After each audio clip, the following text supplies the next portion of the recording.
Hello everyone, welcome back. This is Rando Geek. So an update here regarding AT&T and Verizon. I will link this article for you down below in the description as a reference if you would like to check it out on your own. The subject here is AT&T and Verizon both under fire for failing to inform millions of customers about data breaches. Now, if you've been following wireless news, you'll know that data breaches are pretty much second to none when it comes to businesses, especially in the tech field and just businesses in general, but especially in the tech field, right? Any company that you have some kind of relationship with, such wireless or streaming, whatnot, you're going to notice that there's a really good solid chance that you're going to experience some kind of data breach within a 3-year period. But it is happening with many companies outside of the tech field. We're talking Target, Walmart, doesn't make a difference what it is. It's just kind of something that's happening, and there's different reasons for it, right? There's a lot of vulnerabilities that we're finding within companies. They're not really doing a good enough job protecting customer information. Sometimes it's an inside job, and we're not really being told that. We're being told that it's, just bad actors getting access. But, we're not always getting the full story here, and that's part of the reason for this article here. AT&T and Verizon are basically being scrutinized because they're not doing all that they can to protect customers' information, and that's what we're talking about here. So it looks like AT&T and Verizon are facing criticism for their selective approach to notifying consumers about breaches despite their potential misuse. So they're trying to keep things under wrap is what this article is suggesting. They're not coming forward or coming clean with the entire story. They're kind of giving you a little bit, but kind of trying to sweep the rest of it under the rug because they don't want you to feel a certain way. They don't want to defer customers away from them, right? Their biggest goal is to attract new customers. That's why they do everything that they can, constant revamp of the plans, constant putting things on sale. They're trying to keep customers and get new ones. Last thing they want is some kind of data breach, whether it's their fault or not, getting out, being overly exaggerated, even if it should be. They don't want it overly exposed because it just doesn't look good, right? So that's the problem here. And, I guess people are saying, well, it should be overly exposed. Customers should be notified, and they're failing to do a good job at doing it, and they're taking it lightly. They're not making it as serious as it is, and customers have the right to know about these things and I guess choose whether or not they want to deal with it. Now, you're going to experience this with whichever company you go to.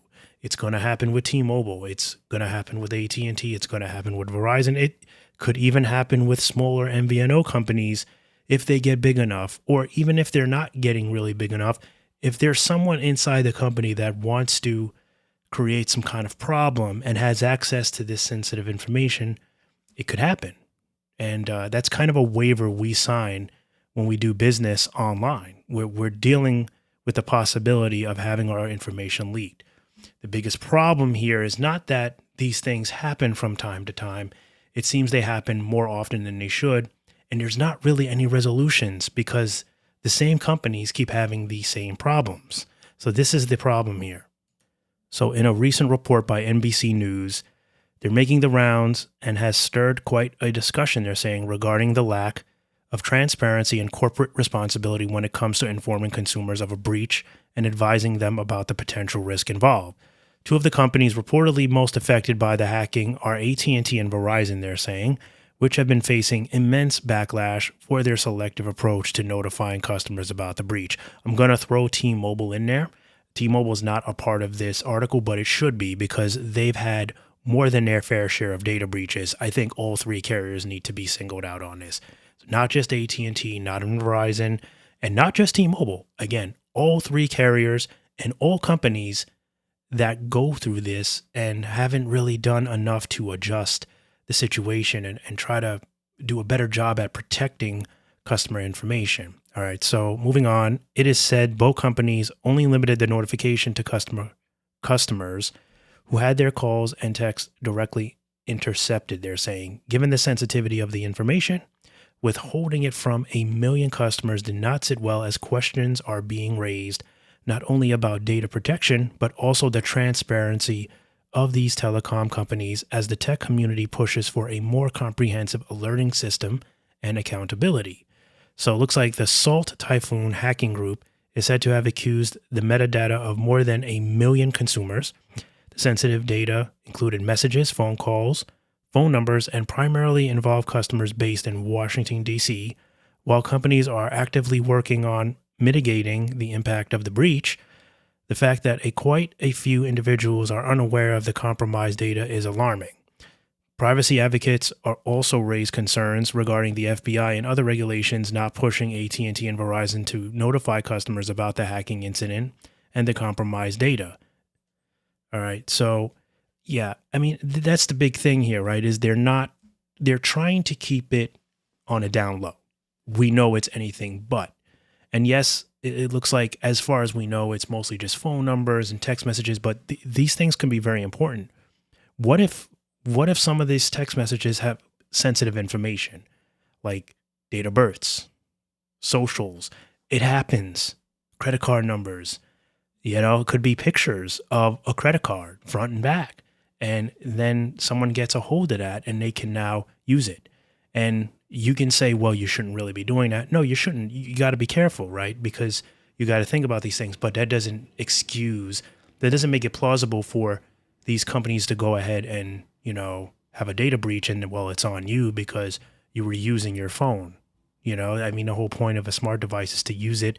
And sometimes you got to use it in a way like a computer because you're out in the field. If you're someone that's not at home most of the time, you're working a lot. Or travel, you have a very long travel distance. Maybe you take a train or a bus to work, or a cab even, right? Or an Uber. You might be on the move a lot and you just don't have time to sit in front of your computer and get things done. So, it's the big thing here is, without dragging this on, is the companies do need to do better. And I think they need more bad publicity.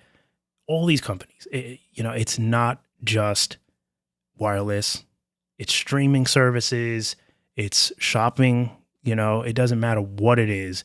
We're just constantly hearing about a list of companies having data breaches, and it seems like it's the same old thing, and it's just kind of getting boring. So I think we gotta hold them more accountable, higher fees, mandate a resolution, have them figure out and explain what their next steps are to make customers' information more safe. And like I said, give them notices, put them on notice and say, listen, you are not allowed to have more than this amount every 3 years or whatnot. And I've said that about T-Mobile. I've said it about AT&T. I'm saying it about Verizon. And that goes for all these companies. They need to demonstrate what their plans are to keep customers' information safe. We know these things happen.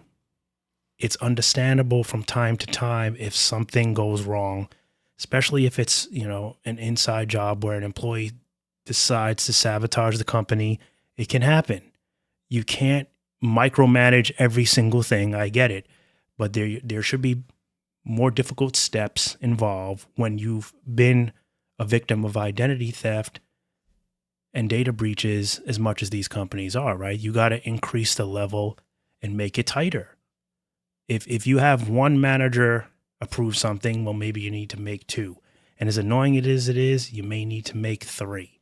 And it's just the way it is. You can't allow yourself to be publicly known as a company that constantly has data breaches and doesn't do much about it. It's going to really make customers think secondly about whether or not they want to use you. And that could be a turn off and make them, just that reason alone, make them go to like an MVNO where they don't have a credit check, where they don't have to give you so much of their actual information.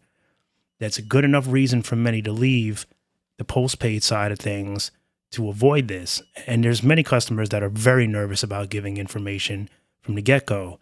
And you're making it worse now with all of these problems. So this is why they try to hide it. They don't want people to panic and they don't want customers to leave, but it's happening anyway. So with that being said, as always, thank you guys so much for stopping by and watching. We'll catch you in the next one. Bye for now.